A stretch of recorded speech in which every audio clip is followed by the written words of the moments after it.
High in the mountains sit the Taoist guardians of ancient powers. The eldest of them has a shimmering symbol on his forehead, and his disciples stand behind him. At this time, ordinary people are busy with construction, preparing areas for foundations, and also harvesting crops. The human world is a place of chaos where there is coexistence with demons. For the sake of survival, creatures that are too strong and cruel are always moved to the human world. It is necessary to do everything possible to be able to defeat evil. Demons are also transported to the heavenly world, which is the world of the Taoist. Demons are even transported to the afterlife, where there is also a chance for their destruction. There are people who are half-gods. They are immortal, and although others call them gods and celestials, strictly speaking they are not gods. If you raise your head high and look at the blue sky, you can see a dragon flying by with a man on its back. The dragon turns to the man it is carrying on its back and asks if he is referring to the Emugi, a huge sea serpent from Korean mythology, but the man denies it. The man starts talking about the clan of snakes, and the dragon only asks where he needs to fly to. The man, clutching the map tightly, tries to examine it, and soon answers that they should go to the village of the fast stream. The dragon, with the young man on his back, sets off for the village of the fast stream in search of the snake clan. Everyone knew that one day someone left Shimanawa in the settlement. Shimanawa is a sacred rope made of rice straw, and all the residents are amazed by this phenomenon. People tired of a bad harvest year climb over the Shimanawa and up the mountain to get food. This turns out to be a huge mistake for them because no one ever returns from that mountain. Anyone who dares to climb it perishes in terrible circumstances. This place has always been considered one of the most terrifying places anyone has ever spoken of. But there was one man who wasn't afraid of it and managed to return from the mountain after everyone else had perished. A girl not far from the passage to the mountain calmly picks berries and puts them in a bag on her shoulders. At this moment, nothing bothers her. She is focused on her work, because she's never been afraid of this place and returned from the mountain even at inconspicuous times. The neighbors hate her. The girl feels as if they're desperate to kill her, and she doubts this could be a delusion. Having picked enough berries, the girl sets off along the path that leads to the village. Suddenly, several villagers appear before him. A woman stands in front of them, remarking that she knew this would happen. The woman asks if the girl's name is Ani and states that she is sure that it was she who killed all the residents who climbed the mountain. Ani rolls her eyes, slightly not happy to see her neighbors. The girl asks if they have anything to do since they're always following her around. The villagers start screaming and calling her a demon killer.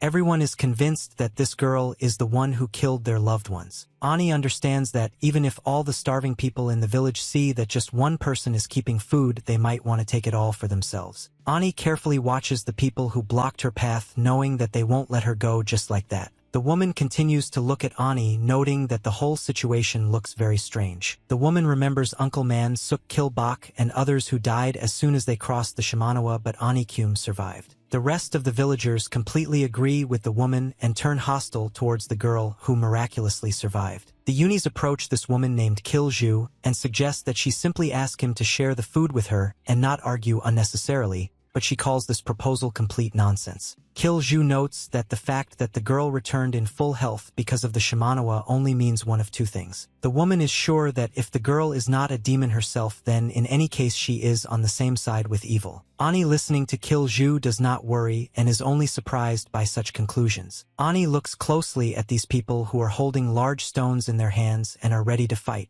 Someone else is holding a large thick tree branch in his hands, which also serves as a weapon. Ani understands perfectly well that this meeting is not accidental and a fight is ahead, and therefore he is surprised out loud that people want to defeat the demon killer with such a weapon. The girl's words only anger the residents even more, and they begin to slowly approach her, trying to attack. Ani Kyum has one secret that naturally no one else can know about. When Ani looks into another person's eyes, she can read their thoughts. Before acting, Ani always tries to see the essence of the person in front of her. The girl looks into the eyes of one of the villagers who is about to attack her and beat her. This guy thinks that the girl is a psychopath, and he is scared by her creepy look, from which he wants to run, but he does not say this, he just thinks so. Literally everyone who stands in front of the girl considers her a demon and is very afraid of her. Ani can understand this perfectly well because she herself would not want to meet a person similar to her. Ani sees that the man has decided to attack her and asks him to do it faster than the others if they want to join. The girl has no intention of simply taking hits.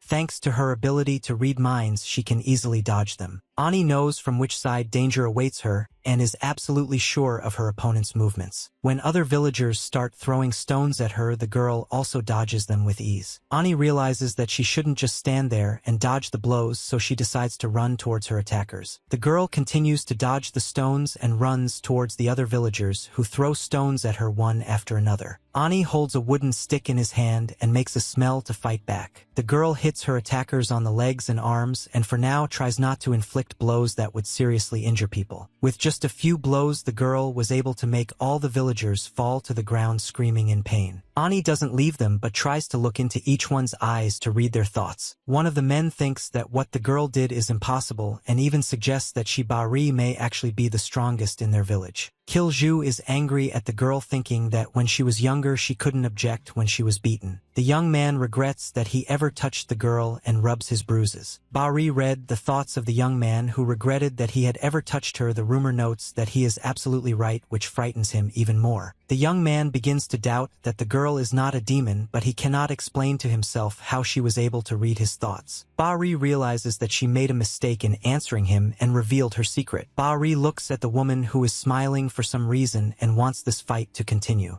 She thinks about Dokui waiting for him to strike. Ani immediately turns around and sees that the guy she knocked down with S is holding a huge rock over her head and is about to hit her with it. Doku hits the rock with all his might, but Bari manages to jump aside. Doku immediately runs after her, calling the girl a dodgy demon, while Bari is thinking only about her lost cane. Without this cane, it is difficult for the girl to resist such a huge man whose fist is about to catch up with her. Bari has no choice but to use her hand-to-hand combat skills.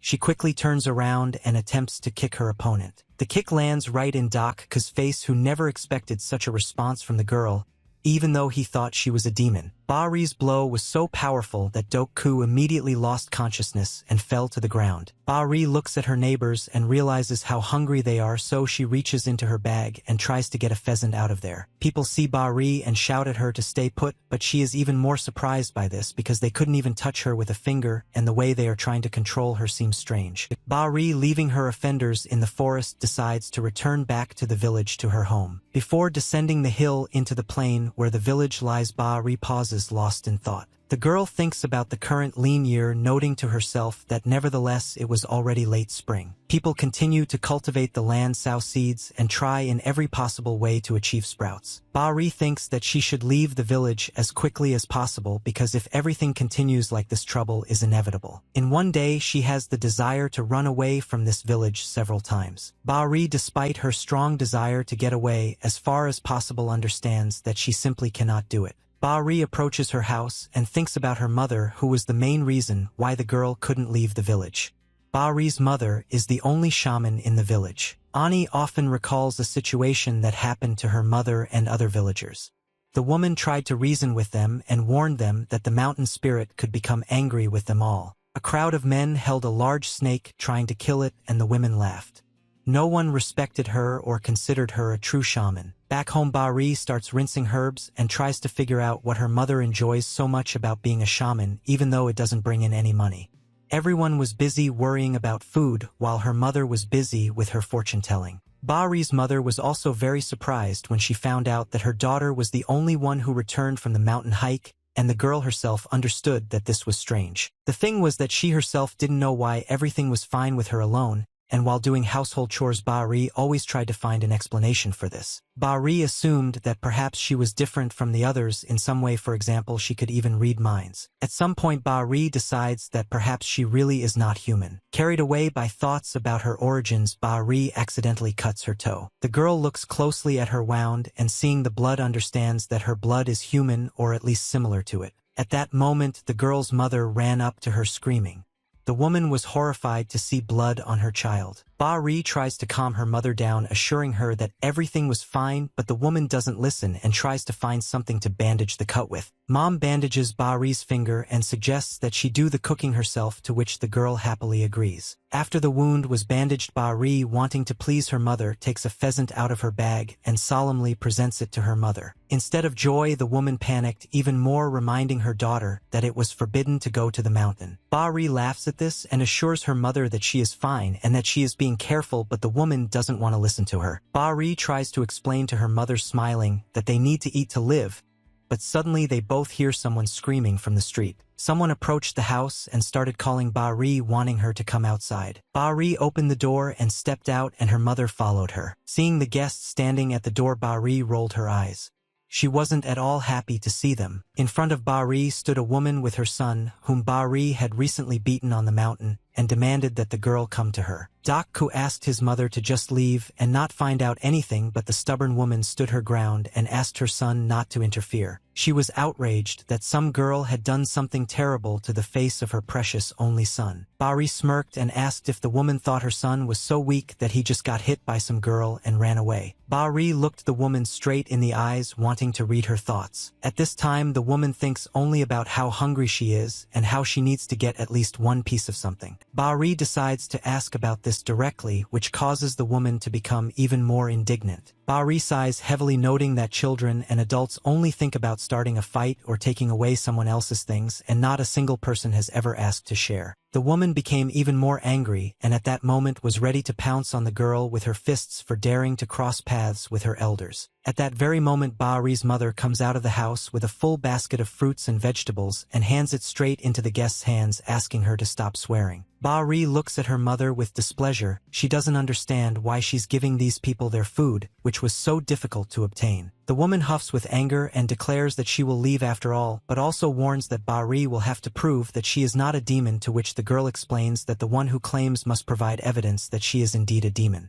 The girl does not understand what proof there should be that she is just a person, to which the woman replies that the fact that she returned from the mountain alone already indicates that she is evil. Ba-ri understands that there will be no more conversation and decides to hurry the guests to go home, noting that they have already taken food for themselves. Before she could get out of the gate, the woman heard someone calling his son and asking him to come out with him as quickly as possible. The woman hadn't seen this man before and has many questions about his identity.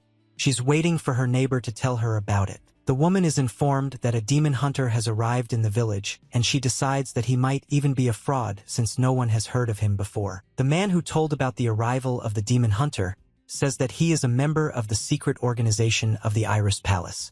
Looking at him, one can understand that he is an unusual person. The woman is surprised that such people can visit the abandoned village and asks how many people arrived from the palace, and they immediately explain to her that there is only one demon hunter. The man points out that the demon hunter was already at the gate and begins waving his hand in greeting. Soon on the road, she managed to make out the silhouette of that very demon hunter, and Ba-ri, just looking at him, concentrated on only one thought. Dak-ku's mother was delighted to see this man and could not take her eyes off him. The young man was quite young and looked very serious. His hair fluttered in the light spring breeze. Ba-ri immediately senses that this demon hunter is no ordinary person. When the demon hunter approaches the yard, the woman immediately starts screaming that she is being bothered by the demon girl standing nearby, and Ba-ri tries to prevent this. The demon hunter approached Dak-ku, and Ba-ri's mother, without saying a word, stopped and looked closely at the girl. The demon hunter addresses only Ba-ri and calls her by name, as if he had already heard a lot about her before. The hunter looks into the girl's eyes and thinks that she seems like a completely ordinary person, and he is surprised that everyone calls her a demon. At the same time, Ba-ri tries to read the hunter's thoughts in order to know in advance whether he poses a danger to her. The hunter immediately feels that the girl is trying to read his thoughts and becomes confused. The hunter did not expect that the girl would turn out to be telepathic and mentally addresses her with the same question. Ba-ri is even more surprised. I don't understand. Is it true that the hunter is wondering if she can read minds? Ba-ri feels afraid and doesn't know what to say to the hunter. She's troubled by many questions. The only thing Ba-ri decides to ask the demon hunter is whether he is an ordinary human. The demon hunter doesn't know how to respond to the girl's question. It's left him stumped. Dak-ku's mother and the man who announced the arrival of the demon hunter stand in complete bewilderment at what is happening. The demon hunter mentally tells Ba-ri that apparently they both have something to hide and suggests not to speak about it out loud in front of strangers. Ba-ri approaches the demon hunter and asks how he knew she had telepathic abilities. The girl assumes that the demon hunter is not an ordinary person, but instead of answering, she says out loud that she expected all the villagers to claim that Ba-ri is a demon. The man who was so looking forward to the demon hunter is confused by the fact that the girl turns out to be quite ordinary. The hunter is surprised why everyone decided that she is evil. The demon hunter looks at Bari and informs everyone that she is the most simple person. The villagers cannot believe it and screaming ask the hunter if he is sure he has not made a mistake, and he immediately assures them that there can be no mistake. Even the girl herself is surprised by this statement because after so much time of being hated, she herself has already begun to doubt her essence. The demon hunter examines the scrolls and notes that the letters he was sent spoke of a large snake that lives in this village and is most likely a demon. The hunter explains that it is worth pointing out the person who may have killed the strange-looking snake, eaten it, or perhaps just a person acting like a snake. The man replies that such a person exists, to which Dokku's mother says that he has gone crazy talking about it. After meeting the demon hunter, Bari goes to the village chief's hut where everyone is outraged by her appearance. The headman wants to know exactly why the girl came, and Bari replies that she came to meet him specifically. Following the girl, a demon hunter appears who introduces himself as Muyur and shows a token from the royal palace, which shocks the headman. The elder turns to the hunter and asks if he is the man who hunted demons or something like that. The village elder, having heard the purpose of the hunter's visit, allows him to enter and inquires as to why the demon hunter wishes to meet his son, noting that Tom is currently very unwell and could become infected. The son of old age tries in every way to dissuade strangers from entering his chambers, but the demon hunter still opens the doors. The room turns out to be too small, as are the doors themselves. The hunter has to bend over backwards to get inside. The hunter immediately looks around and his gaze falls on something lying on the floor. He notices a huge iron weight with a chain that stretches somewhere into a dark corner of the room. The hunter moves further into the room and tries to examine every detail that might help him, but what interests him most is that very chain. The demon hunter follows the chain, stepping over all the chaos that reigns in the room of the village chief's son. The chain ends in shackles chained to the leg of the headman's son, who lies on the floor and trembles violently. The young man doesn't even try to get up when he meets a stranger. It's clear he's feeling very ill. The headman immediately begins to justify himself by saying that his son does a lot of dangerous things, so he had no choice but to tie him up. A woman bursts into the room screaming, calling Yun Wu's name. It is the headman's son. The woman immediately runs up to the young man, asking about his condition and offering to cover him with a blanket so he can sleep in the warmth. The young man jumps up, seeing his mother. The boy, recognizing his mother, immediately rushes into her arms and asks her to give him milk, complaining of severe hunger, and the woman, hearing that her son was hungry, immediately looks contemptuously at the headman. The headman, not wanting to look for any excuses, turns away, chattering his teeth in displeasure. The boy finally realized that there was a stranger in his room and asked his mother who this person was. It was at that moment that the demon hunter noticed that the boy was moving his tongue strangely, as if it were a snake. The demon hunter doesn't want to react to this right away, but everything is already becoming crystal clear to him. Everyone present also witnesses the village chief's son's strange behavior. They are horrified by what they see, as is Bari. The demon hunter asks everyone present to leave and leave only him and the boy alone. The elder begins to be indignant, not trusting the stranger who asks him to leave his own home. The hunter immediately asks the elder to agree that his son has changed a lot.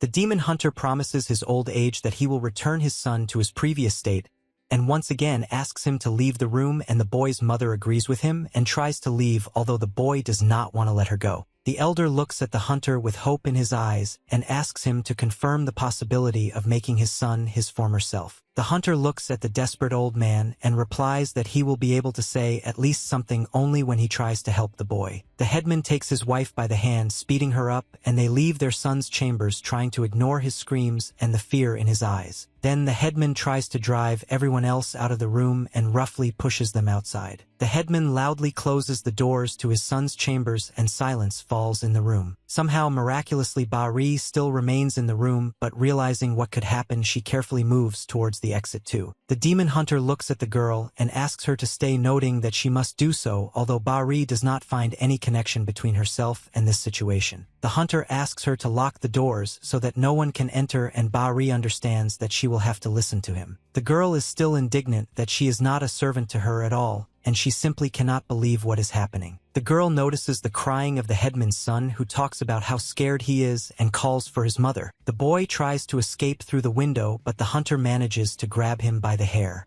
You note that he also doesn't like what's happening. The demon hunter hits the headman's son, who falls to the floor coughing. The boy is unable to resist the hunter's strength and falls to the floor face down, not even trying to get up. Bahri screams, noting that the hunter has apparently gone crazy to dissolve something like this. The hunter, with a slight smile, is surprised that the girl has such questions and explains that he simply made the boy lose consciousness. Bahri runs up to the hunter, who's trying to drag the boy away. She thinks the hunter deliberately forced everyone out just to beat up the village chief's son, but the hunter asks her to keep quiet. The hunter dragged the boy to a comfortable place, sat down next to him, and turned to Bahri, asking her to look into her past. But the girl still continued to be indignant, not understanding why the hunter was saying all this. The hunter snorted, reminding Bahri that she is a telepath and must read the memory of this young man. Bahri tries to deny it, claiming that she is not capable of such a thing, and also states that this is the first time she has heard that she is a telepath and has never heard such a word before. The hunter is surprised that the girl has never heard of telepathy and explains that in the language of ordinary people it was the ability to read thoughts. Bahri unconsciously tries to look into the hunter's eyes to find confirmation there that he is lying to me, but the hunter looks away, and with a little displeasure notes that the girl must get his permission to use telepathy. Bahri doesn't know how to get it and wonders what the hunter sees when they realize that she is using her abilities. The demon hunter pokes his finger into the girl's forehead and hits that very third eye, the point of power of her abilities. He explains that every time she turns on her telepathy, his eyes can discern the telepath's mark in that place. Bahri starts hitting herself on the head, not understanding the hunter's words, but he asks her to try to do it herself. The hunter points to the headman's sleeping son and once again asks Bahri to try to read his past. Bahri continues to resist, claiming that she cannot read any memories. Bahri continues to deny it, but she keeps her eyes on the boy and suddenly she sees something. The first time this happened to her was on one particular day. Bahri is still little and lies in bed with her mother and cannot fall asleep. Bahri snuggles closer and asks her mother what she is dreaming about. On this day, at the moment when the hand touched the skin, something inexplicable happened. The memory of Bahri's mother was transmitted to the girl herself through this light touch. Bahri sees a woman wrapping a small child and turns to Song Za, telling her to raise him. The old woman emphasizes that from now on Song Ha will be the child's mother. Bahri, seeing this memory, jumps away from her sleeping mother in horror, as if realizing that it was not a dream at all. The girl looks at her hands and tries to understand how she managed to see these moments. It was at that moment that Bahri assumed that everything she had seen was true, and that her mother had actually adopted her. Bahri remembers the first time she was able to read someone's memories and realizes that she can actually do this. The demon hunter smiles as he looks at the girl and asks if she remembers anything. Bahri is silent for a while, not knowing what to answer the hunter. The girl looks up at the hunter and explains that everything that happened to her in childhood was random, to which the hunter points out that the girl apparently has access to the past. Bahri says that she only saw something once and we highly doubt that she will be able to do it again and intentionally. Bahri looks at the hunter and her eyes light up again, after which she calls him truly crazy. The hunter, looking at the headman's son, notes that this is the first time he has seen a telepath. Bahri asks if this means there were others like her in the world. Hope sparkles in her eyes. The hunter looked at the girl, agreed with her, and pointed out that she was not alone at all with her abilities. Bahri drawls and notes that she understands everything, but the hunter is interested in what exactly the girl understood. Bahri agrees to try to look into the memories of the headman's son and asks in return if she succeeds to answer all the questions that interest her. The hunter promises to keep his word and asks Bahri to stop crying in that case. Bahri, having thrown in that dust got into her eyes, and in fact she is not crying, tries to tune in to read the young man's thoughts. The hunter, trying to help her, advises her to touch the person and think about what she wants to see, why, and focus on the reason. Bahri follows all the demon hunter's instructions and sits closer to the headman's son. Bahri takes the young man's hand with both of her hands and concentrates on this state. Bahri mentally asks the young man why he became like this, and the hunter immediately notices that her power point on her forehead is activating. Bahri herself feels that she is able to fall through the young man's consciousness. Bahri sees a small teapot in front of her. She holds it in her hands even though she's in someone else's body. Bahri finds herself in a state where she can experience the memory of the headman's son, who cries because he feels very thirsty. His eyes are glowing and saliva drips from his mouth, which has unusually sharp teeth for a human. Bahri continues to delve deeper, searching for the reason why the headman's son became different. According to Bahri's visions, the young man cries a lot and suffers from thirst, not understanding what is happening to him. The young man raises his gaze higher and after briefly examining his hands carefully examines the reason who is at this time in his chambers. The servants scream and beg the master to calm down, although no persuasion works and the boy approaches. In the next memory, the young man struggles to open his eyes. The young man sees the ceiling of his chambers and the soft muted light that fills the room. The boy is again tormented by thirst, and the first thing he does after waking up is to take the teapot again in search of water. In one big gulp, the young man drinks the entire teapot of water and spills some on the floor. Even after drinking a whole teapot, the boy's thirst doesn't subside. His eyes are burning and he can't think of anything else but his desire to drink. The young man finds it hard to walk, but with great difficulty, he makes his way to the well where a young girl is just filling a bucket of water. The young man reaches out his hand to her, wanting to take the filled bucket for himself. Without paying any attention to the girl, the young man snatches the bucket from her and drinks it in one gulp. The maid, in complete horror, asks her master if everything is all right, immediately noticing his strange, frightening state. Having drunk his fill, the young man pushed the girl out of his way and came to a small house nearby. The young man is attracted by the smell of the brew, which had previously turned out to be disgusting, and he looks out the window and immediately sees his father. The father and his friends are roasting a huge snake over a fire, and in the meantime they are arguing whether the snake should have been killed before putting it on the fire. The men remember Yun Woo. The young man immediately remembers that it is actually him. He looks at himself in surprise. The young man does not understand what kind of snake is being talked about and realizes with horror that he most likely also ate this snake as he wanders further through the village. The headman's son finds a hand lantern and uses it to climb into one of the barns. In a huge barrel, the young man finds a huge pile of snakes writhing and hissing. The young man was very surprised that the snakes were alive, and when several snakes rushed at him from the barrel, he jumped back in fright. Being a little distracted at that moment, the young man falls to the ground, tripping over something under his feet and dropping the lantern, which immediately sets the straw scattered on the ground on fire. The flames flare up very quickly and spread throughout the barn. When the fire gave enough light to the barn, the young man could see that there were many more barrels on the shelves, which most likely also contained snakes. The young man understands that most likely his father caught so many snakes for him to make a cure for his illness. The young man remembers the teapot from which he drank in his chambers and realizes that it was not tea at all. Now it becomes clear to the headman's son that the concoction was created with the help of captured snakes. The young man looks around the barn in horror and tries to understand what his father actually gave him to drink. Due to the intense fire, the clay barrel in which the snakes were kept bursts. Snakes fall out of the cracked barrel and immediately crawl around the barn, but the young man suddenly notices a huge snake skeleton. Yun Woo doesn't have time to take a closer look at the skeleton because hungry and angry snakes are attacking it.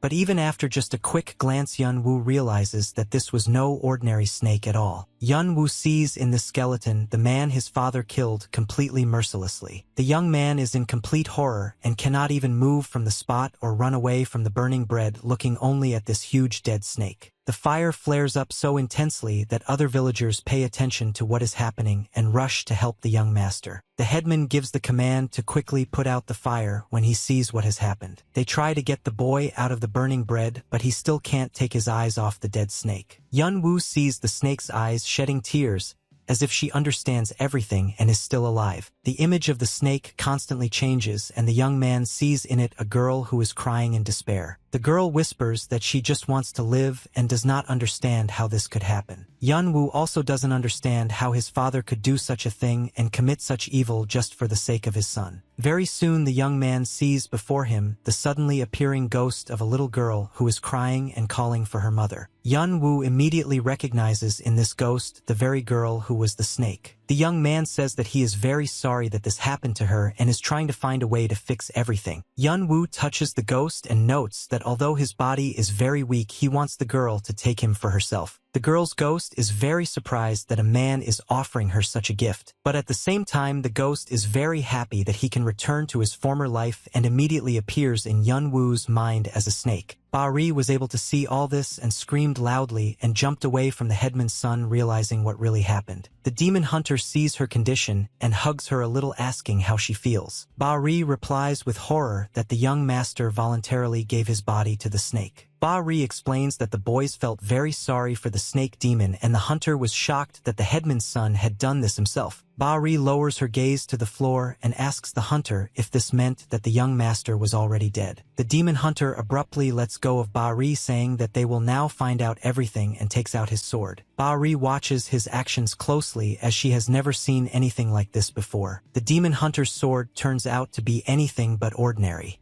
It's magical, and when he strikes the young master with it, the demon is released. A huge white snake envelopes the young master's body, but Ba-ri cannot believe that it is actually a snake and not, for example, a chain. The demon hunter does not back down and presents the boy with a piece of the hilt of his sword. The snake that covers the young man's body begins to wriggle and hiss more violently, trying to defend its place. The demon hunter orders the snake to leave this body because it is not the master. The hunter orders to remove the restrictions and return to where the snake should be. The hunters try to break the connection with the original soul and free Yun-woo from the demon. The snake puts up a strong fight, but the demon hunter proves stronger. The young master suddenly screams loudly and wakes up. The demon is trying its best to cling to his body and refuses to retreat. The snake demon squeezes the young master's body even tighter, but still cannot cope with the hunter's strength and begins to leave the young man's body. The hunter uses his powerful sword to imprison demons. When the demon is trapped, the hunter happily notes that it is all over and praises his snake Nyan for a job well done. Ba-ri feels confused, not understanding who this hunter really is. The girl even suggests that the hunter might actually be some kind of death reaper, since he is capable of such a thing. The hunter asks Nyan to untie the young gentleman since he no longer poses a danger, and the snake loosens its grip. The young master immediately recognizes Ba-ri, and a smile appears on his face. Yun-woo realizes that there is a stranger in the room and turns to the hunter, asking him to tell him who he is. Instead of answering the young gentleman's question, the hunter takes out a stone from his magic sphere, which also serves as a handle for a snake whip. The hunter throws this pebble to the young gentleman, indicating that he can take it. The hunter notes that they apparently want to tell the young master something when he looks at the crystal. The young gentleman immediately sees Hyun in front of him and remembers everything. The girl's ghost looks at him with a guilty look and barely holds back her tears. A very strange cat from the street is watching everything that happens in the young master's chambers, although he immediately turns his attention to two birds that are boldly chirping nearby on a tree. The cat understands that he is unlikely to succeed in catching these birds, and he lies down on the ground discontentedly and hides his head in his paws. The young gentleman is waiting to hear what the ghost of that snake girl will tell him. The snake ghost remains silent for a long time, trying to hold back her tears. She certainly didn't mean to treat this young man this way, and she feels sorry for him. On the other hand, he himself allowed his body to be taken. Yun-woo suddenly rushes towards the ghost and embraces the girl, holding her tighter. Ba-ri is shocked by the behavior of the young master, who simply hugs the air and behaves very strangely. The demon hunter explains that the young master is communicating with a spirit that Ba-ri cannot see, and explains that this spirit is a snake demon that the girl saw in the past. The snake demon explains to the young master that he is not actually a baby, and having given his name Doosun, assures him that he is completely fine, and says that when he died he was in great pain and very sad. The demon also notes that he is glad that the young man was able to lend him his body, and says that he also liked the good attitude of the young master's mother, after which the feelings of hatred towards Yun-woo evaporated. The young gentleman kneels before the demon and shouts that he is very sorry, and that it is impossible to forgive. The demon looks away, remembering his mother, who is still very sad, but also notes that she is very strong. The demon turns his gaze to the hunter and notes that he is also very strong. The demon turns to the hunter and asks if he can bring his mother to the place where he is, but then he honestly admits that he is not sure about this, and it would be possible if his mother had already died, then he could take her to the afterlife.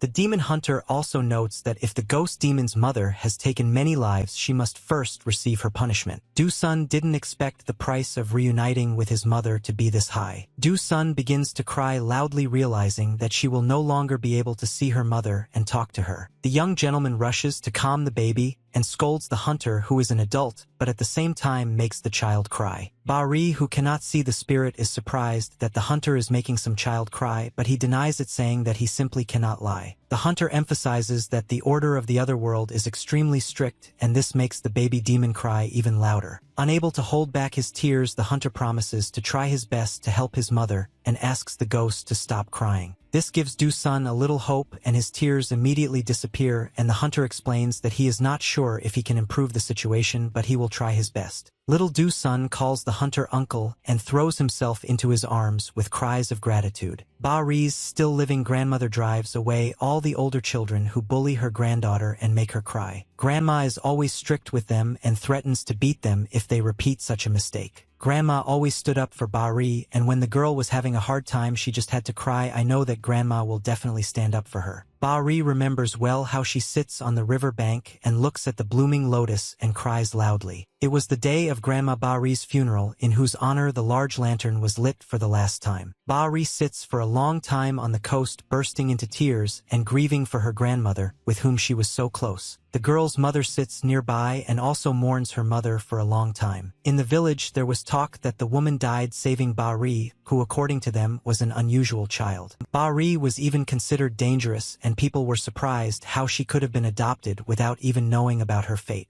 Now Ba-ri understands that she has no one who could protect her, and the girl grieves for her grandmother for another 6 months. Remembering her grandmother, Ba-ri doesn't even notice how winter comes and everything around is covered with white fluffy snow. One day the girl decides to leave the house without anyone noticing her and opens the doors without the slightest creak. Before entering the great hall of her home, Ba-ri looks around afraid of being seen by her mother. With relief, Ba-ri notices that her mother is still fast asleep in her room. Ba-ri is very hungry, and during that period she and her mother are literally dying of hunger. Ba-ri goes out into the yard and unexpectedly sees a dead pheasant on the white snow. Coming closer, the girl also discovers that in addition to the pheasant there are also a couple of hares, some vegetables, grain, and berries lying on the snow. The girl begins to look around, trying to understand who could have given her such a gift. Taking a closer look at the gifts, the girl notices 2 large footprints of some kind of bird. Ba-ri is very surprised at the sight of these tracks, at first not finding any reasonable explanation for them. Ba-ri raises her head and looks up to see many birds circling in the blue sky. That day she thought that her grandmother had turned into a bird and flown into the sky, and she immediately thought that she had also brought all this food to her and her mother. Then she ate the warmest and most delicious food in the world. She cooked the food and came to feed her mother. On that day, the girl vows that she will do everything possible to ensure that she and her mother live well, and begins to learn many things in everyday life. Ba-ri is trying hard to chop wood, although the axe is so heavy that it keeps flying out of her hands. Ba-ri herself is very weakened, and every blow is given to her with great difficulty, but she tries until there is no strength left at all. When the girl realizes that she can no longer do anything, she begins to cry in despair. Well, it was on that day when food appeared on her doorstep that she promised herself that she would never cry again. Realizing that she won't be able to chop wood with an axe, she decides that she can collect deadwood because she needs to put in all her strength to survive. On the day the hunter saved the young master, her determination drops to 0. Ba-ri is very unhappy with herself because she cried so many times in just one day. After the young master was saved, Ba-ri goes back to her home and thinks a lot about what happened. The girl thinks about the hunter's words about the fact that besides her there are others who are able to read minds. Ba-ri also thinks that the hunter promised to answer all her questions if she could look into the young master's past. Ba-ri is afraid that she won't be able to get these questions and the demon hunter has deceived her. Realizing that she shouldn't despair, the girl shouts that it will be even better if no one comes to her because she will be able to eat all the food that the lady gave her. Just entering her house, the girl hears a male voice asking her again what she is going to eat. In front of her, she sees that the demon hunter is already sitting near the house with his assistant, and her mother is in the house feeding a strange cat.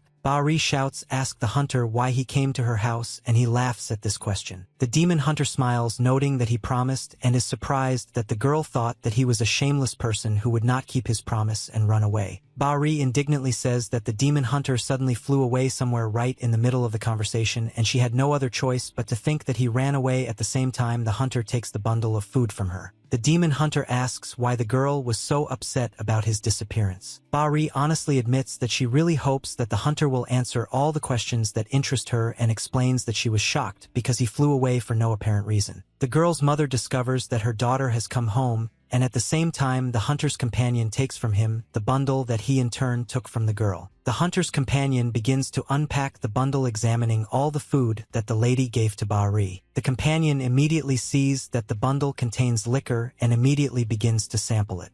Bahri meanwhile stands there completely confused and decides to ask the hunter if his companion was a demon. The hunter confirms that his companion is a demon, or rather a birdman, which greatly shocks Bahri. The girl sees that the hunter's companion looks very strange, but she could never imagine that such people exist. Most shocked that the hunter brought the demon straight to her home and decides to read his thoughts. But the birdman asks the girl not to use telepathy on him because his other side is very unpleasant. Bahri doesn't understand how the birdman knew what she was trying to do and immediately looks at the hunter, who assures that he didn't tell anyone anything about her abilities. The birdman laughs loudly at the situation and invites Bahri to have a drink with him, clearly stating her name. Bahri is very surprised that this man knows her name, and the birdman explains that he knows the people from this village very well. Without stopping to taste all the food, the birdman notes that he is most interested in Bahri's family, and the girl asks what is special about her family. The birdman says that Song Ha put drinks on the roof of the house where Bahri lives every half-month, and then says that everyone has been doing really badly lately, and he hasn't had a drink for a long time. Bahri looks at her mother wanting to hear this explanation, and the woman says that her grandmother asked her to do this. The birdman reveals that Bahri's grandmother Song Yun took good care of the Rapid Stream village and was an amazing shaman. Also, the man Tiny says that when Bahri was very little he caught pheasant rabbits as a response to a gift for a drink. The birdman asks the girl if she remembers this, and at that moment many things fall into place for Bahri. Bahri recalls the bird tracks she saw near the food she left in her yard, and the birdman confirms that they were his. Bahri apologizes to the birdman for not knowing anything about this.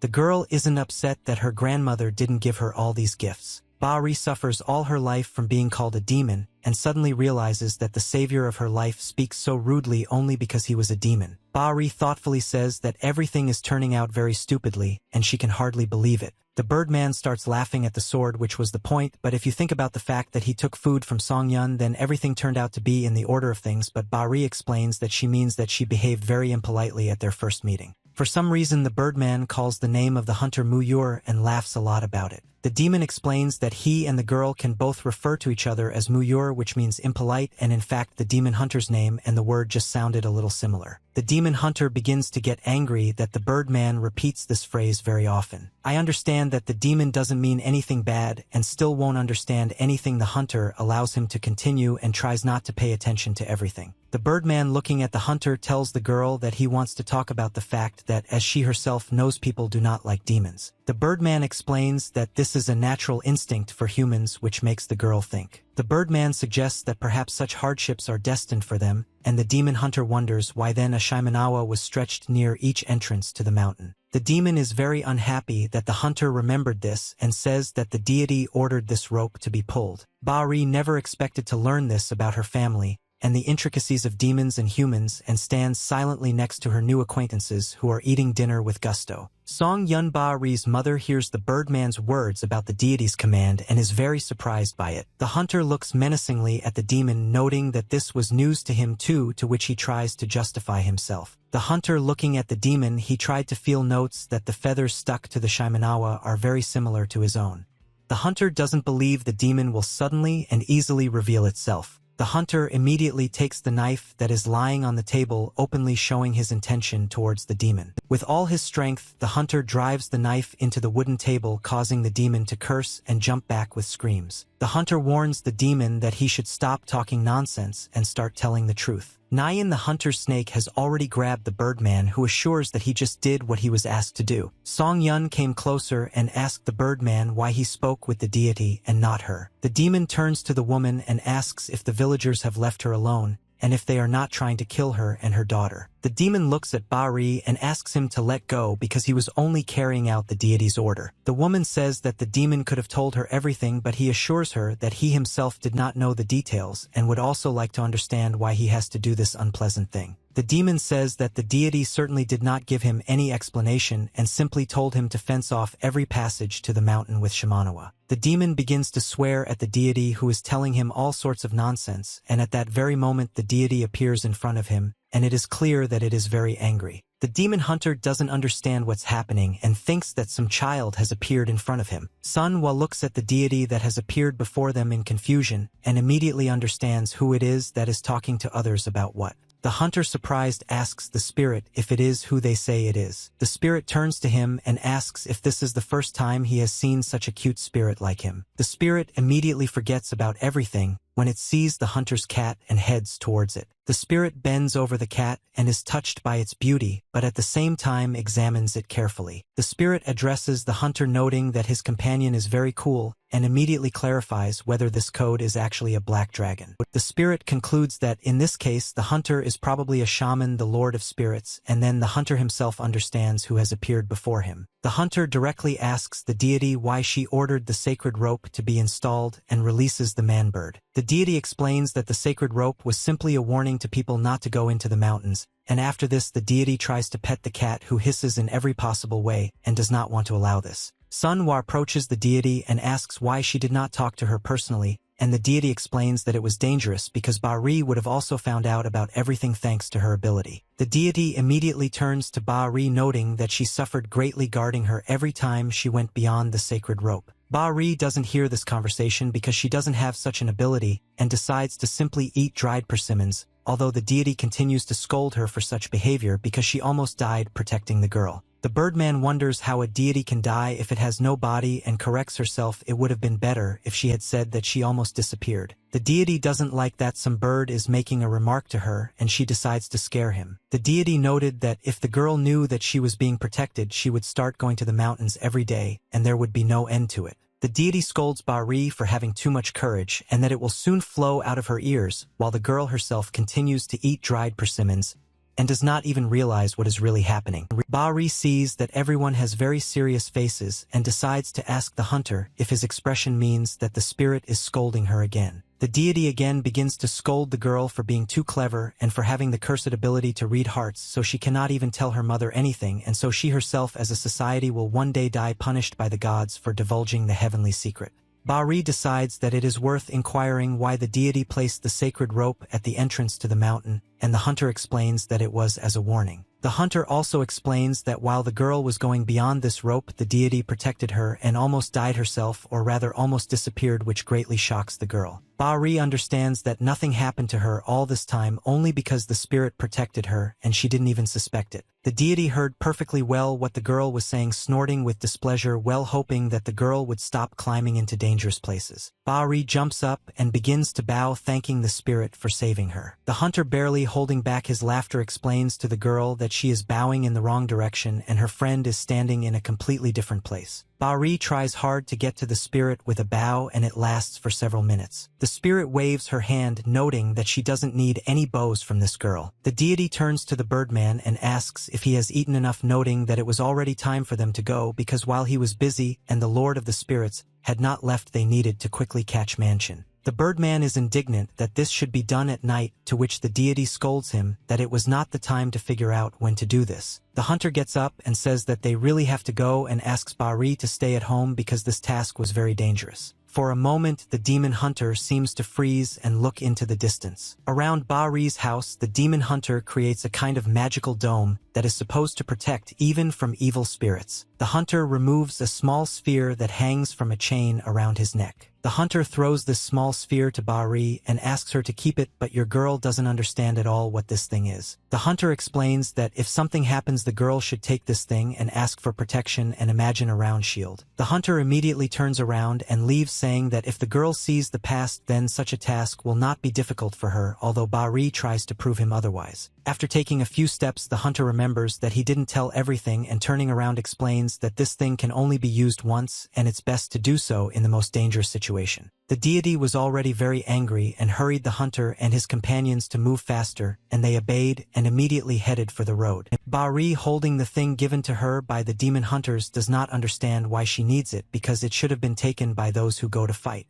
She realizes that she is holding an earring in her hands, and at that moment they seem very familiar to her. Watching her new friends go, the girl doesn't even suspect that she's been followed all this time. A huge black raven watched what was happening in the yard from a tall tree, and as soon as everyone had dispersed he also took off into the sky. The raven soon flies up to a cave located high in the mountains. The bird returns to its owner and landing on his hand immediately begins to tell him what it heard and saw. The bird's owner notes out loud that since the spruce spirit command has arrived in this village, it is worth greeting it. When the owner of the bird says that it is time to greet the Lord of the Spirits, the hissing of the snake that covers his body is heard. The man throws the raven and it flies away from the cave, and he remains with his snake alone in the cave to prepare for the meeting with the Lord of the Spirits. A man walks along a narrow corridor of a cave and soon stops near a depression in the floor. There are people in this pit.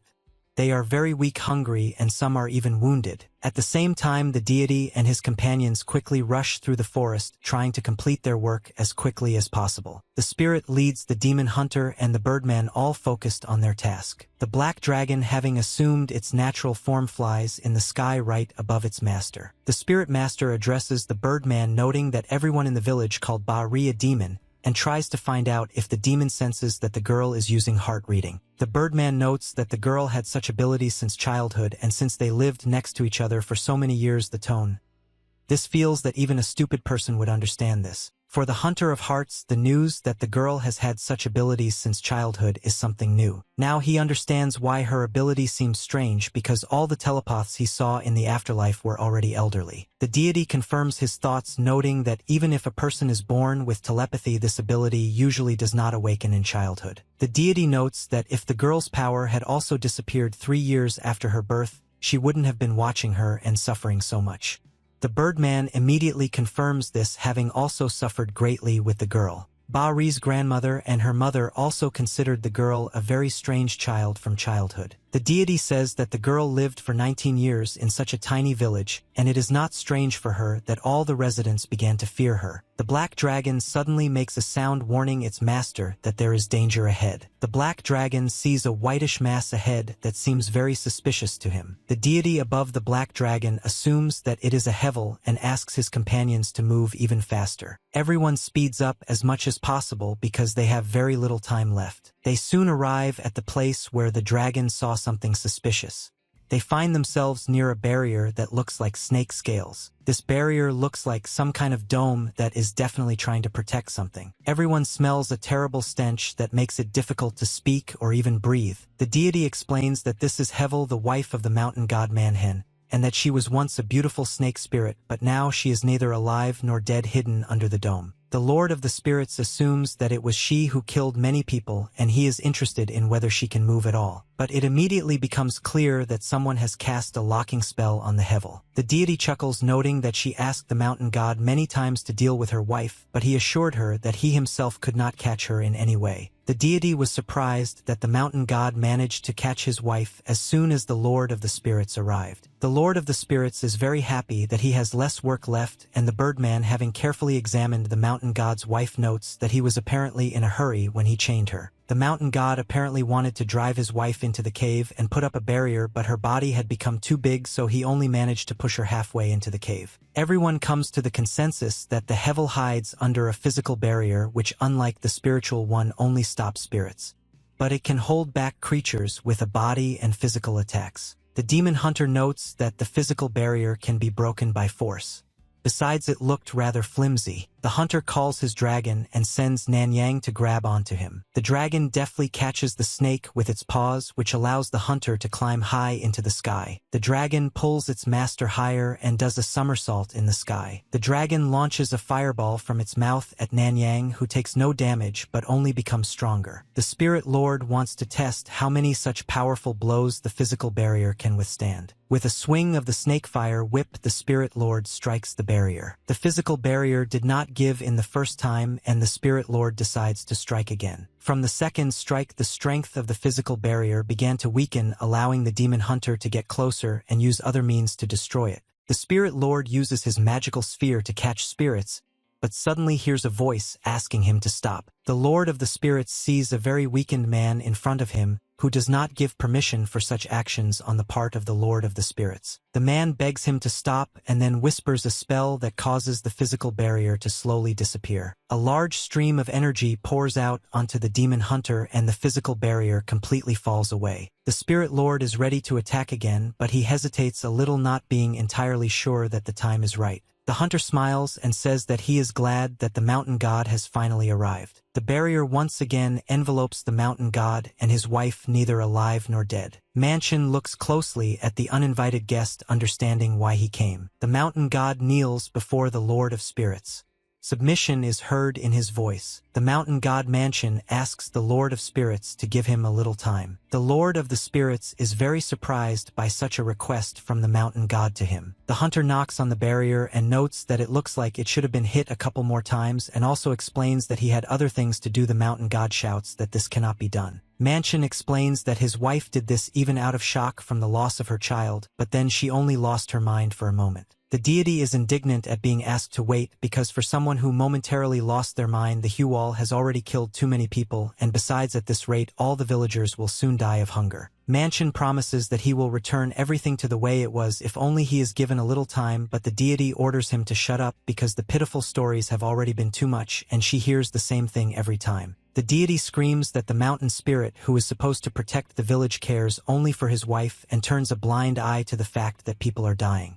She asks him to step aside if he doesn't want to suffer too. The deity intentionally puts an end to the story, and the deity, having heard this, notes that this is what he expected. The mountain god grins with anger because he probably knew what they would answer him. Both the deity and the demon hunter are in some confusion and are cautiously watching the mountain god. Mansion turns to the spirit and says he wants to talk about all those who have disappeared during this time and says that they were with him. The deity is very surprised that the mountain god saved the lives of these people and hid them all this time. Mansion explains that those who suffered from his wife's attack and those who were poisoned by her were with him, and while life was still glimmering in them, he collected them all, fed them, treated them, cleansed them of poison, and cared for them. The mountain god promises to send all these people back to the village, but the deity interrupts him, asking why he didn't tell about this earlier. The mountain spirit continues to say don't pay attention to the deity's questions, and says that these people have probably already arrived at Song Yun's house. The deity doesn't know how to react to these words. The hunter is also somewhat perplexed by what's happening. He didn't pass, but a multitude of snakes began to crawl out of the water, the gambling spirit turning to the deity, and his companions noted that they probably wouldn't give him any more time. The mountain god also adds that those whom he had cured with difficulty were again led by snake venom. When the mountain spirit sent these people home, he told them only one thing. Manhyun admits that he ordered all the rescued people to burn down Song Yun's house if they wanted to get the antidote. The mountain man also admitted that he ordered all the people not only to burn down the house but also to kill the girl and her mother. The deity screams loudly from the anger of the mountain god for what he has done. The spirit lord thinks only of the girl, who is in great danger even though he left her a shield. The hunter calls his dragon and immediately launches his snake towards him to climb onto his back. Once on the back of his black dragon, the spirit lord tells him to fly to Bari's house. The hunter understands that he has no time at all and orders the dragon to obey immediately and fly as fast as it can. The birdman also wanted to go with the spirit lord and was very upset that he flew away so quickly and forgot about him. The deity addresses the birdman, explaining that he will go first and does not argue with her and obeys. The mountain god at the same time turns to them and asks them to take one thing. Mansion pulls a small vial of some essence towards them, briefly opening his barrier. The mountain god explains that this vial contains an antidote for the residents of the village who are poisoned by the venom. The deity is very dissatisfied with the behavior of the mountain god, who does such stupid things, and decides to take an antidote. The mountain god explains that this antidote should be used to save those who killed the person they loved most. But Mansion also warns that this person can only be saved if he is forgiven. The deity understands the trap the mountainside has trapped her in.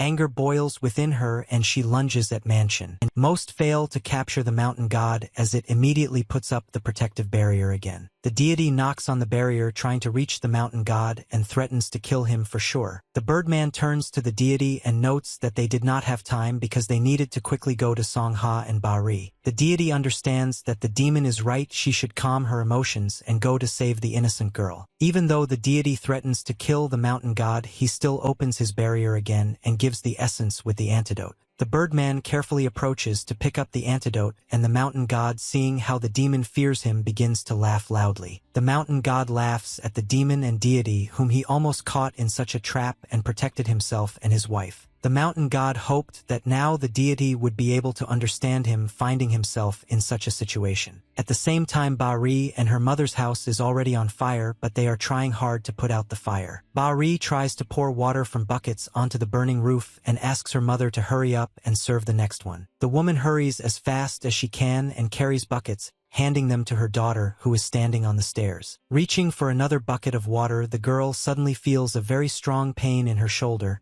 and looking discovers that an arrow has pierced her. The storage turns out to be very serious, and in addition the girl is taken by surprise and cannot stand and falls from the stairs to the ground. Bari doesn't make a sound even though the pain is really intense. Bari just looks into the distance trying to see who shot the arrow at her. Among the trees on the Bari hill, they find a group of residents of their own village standing with bows and swords. Bari sees the man release another arrow aiming straight at her. The girl does not understand why the people who were missing are trying to kill her because she is not guilty of anything. Bari falls to the ground and flaming logs that were once part of the roof rain down on top of her. Song-ha immediately runs to help her daughter, not to worry that the arrow might hit her. The woman tries to lift her daughter and asks her to forget about the fire about her home and just run away and save her life. Song-ha picks up her daughter and tries to take her away from this place. When Bari looks back, she sees a group of people with torches and weapons approaching their house with the clear intention of destroying it and killing them. Bari tries with all her might to look into the minds of these people to understand the reason why they did this. Looking at one of the men, the girl hears his thoughts about the fact that I am spreading too quickly in his body and feels his pain. Looking at the other man, she also realizes that he is having a hard time breathing and is only thinking about the antidote.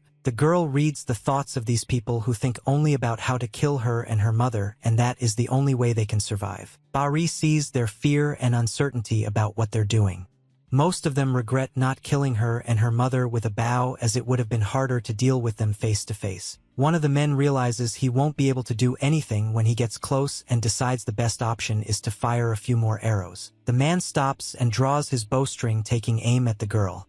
He can barely stand, but with the last of his strength, he fires another arrow. Bari knows about his intentions and, gathering her strength, pushes her mother aside so that the arrow does not hit her. The arrow passes right over Bari's head, luckily not hitting either her or Song-ha. Both women fall to the ground and the rescued villagers are instantly very close to them. Song-ha hugs her daughter tightly, trying to protect her from this, although they know perfectly well that it will not help. Bari tightly clutches the thing that the Spirit Lord gave her and tries to call for help. Bari is trying to remember everything I told the Spirit Lord to activate this protection and hope that it will work. A moment before the sword strike from one of the villagers, the earring the girl was clutching in her hand begins to act and creates a protective barrier. I'm the only one. The residents start to act even stronger and they just fall down next to you, writhing in pain. Bari is shocked that the thing the Spirit Lord gave her actually worked. Bari looks back at the man who was chasing them and was closest. He can't get past the defenses. The man does not understand what happened and why he was unable to kill the girl and her mother. Turning around to look at the other residents, the man finds that they have simply frozen in place and begins to swear at them. Swinging his sword and shouting that he doesn't want to look at Bari and Song-ha and wait for death, the man strikes. The sword does not pass through the protective barrier, but Sun-ha tries in every possible way to protect her daughter and protects her by covering her with her own body. The man who hit the barrier is thrown back and falls to the ground. The man immediately gets to his feet and shouts that no matter what it is, everyone should continue to hit the barrier. Some of the villagers obey and surround the barrier, striking it one after another.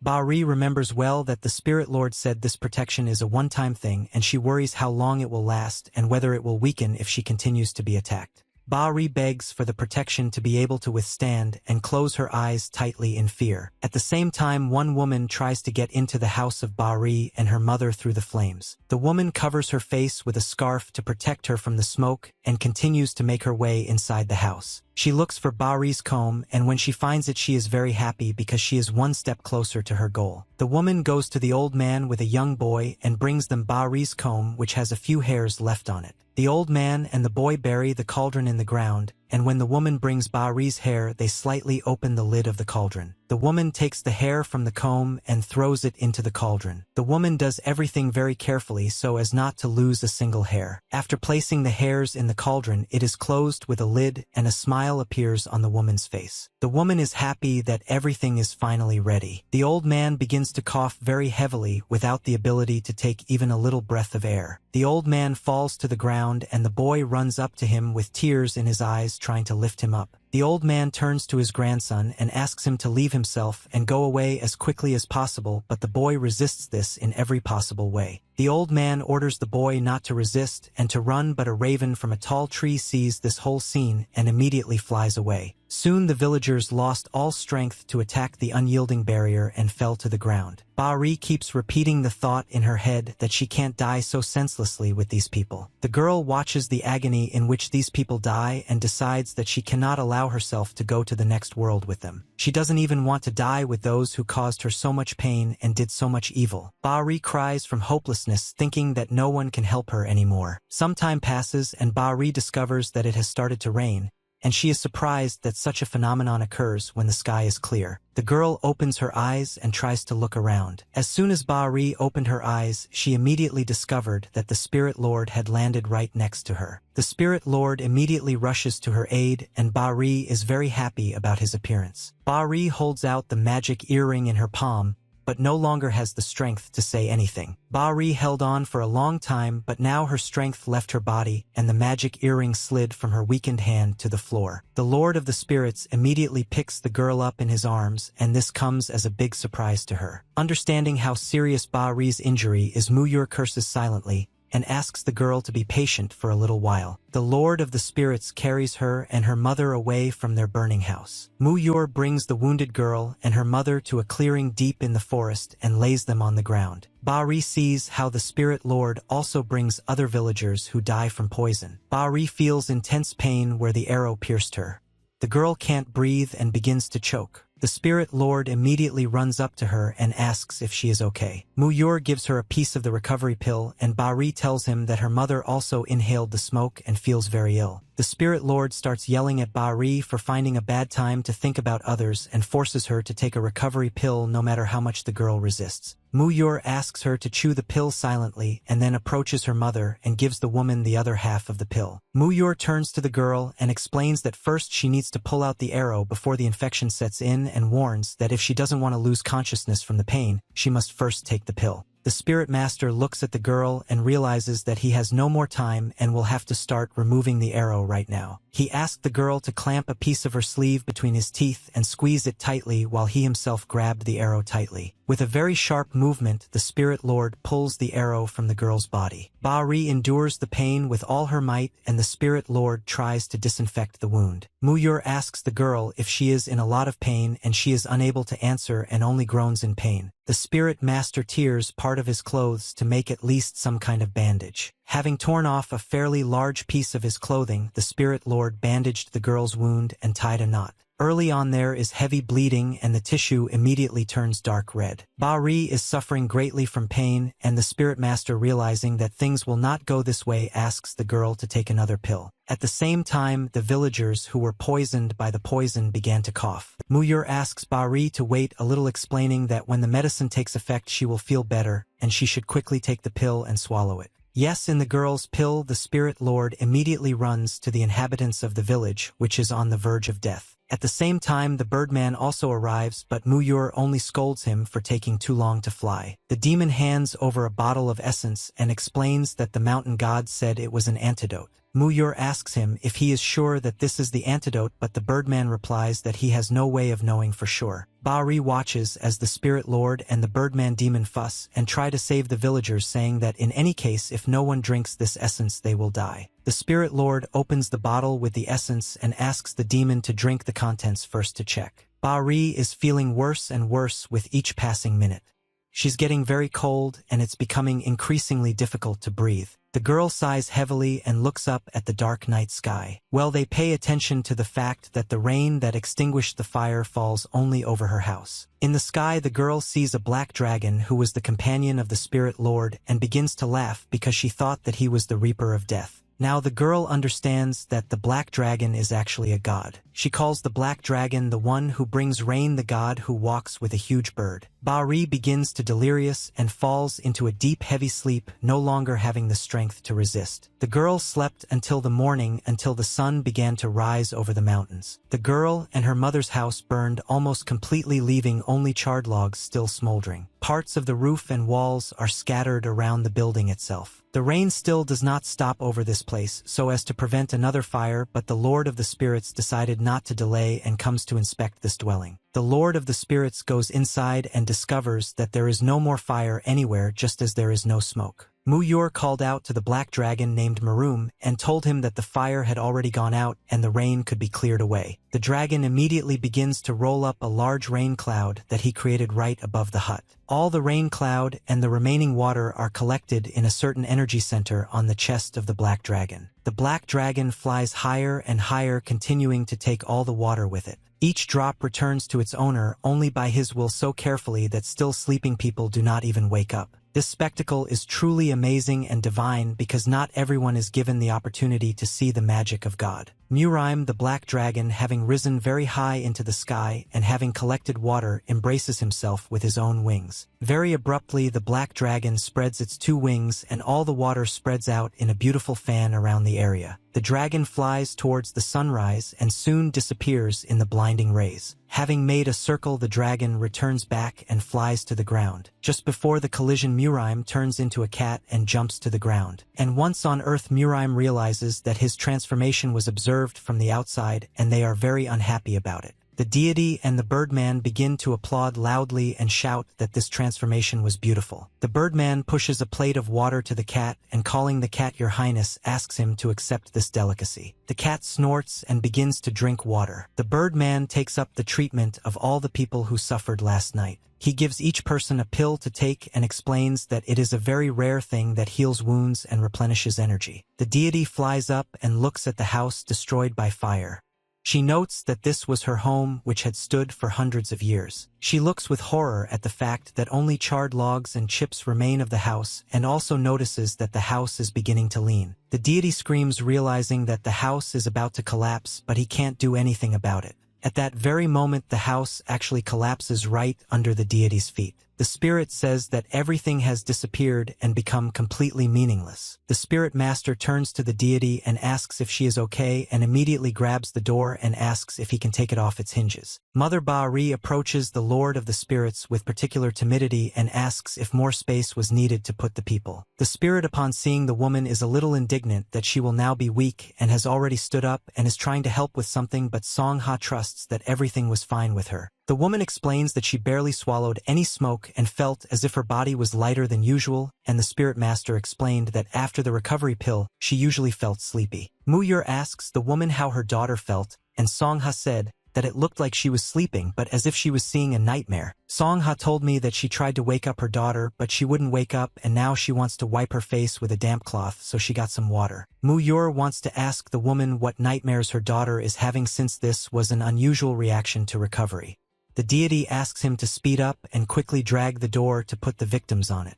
Muyur asks Song Ha to quickly go to his daughter. I assure you that they no longer need help. No one saw the clot of evil energy that was around the hut in which Ba-Ri slept. This evil energy circled around the house for a long time and at some point began to make its way inside. The clot began to seep through the thin gap between the front doors. Dark energy began to surround the girl's bed and wrap itself around her from all sides. Energy wraps around the girl's hand and Ba-Ri immediately begins to toss and turn in bed. The energy, having reached the girl's neck, begins to strangle her, and Ba-Ri begs her to stop torturing her.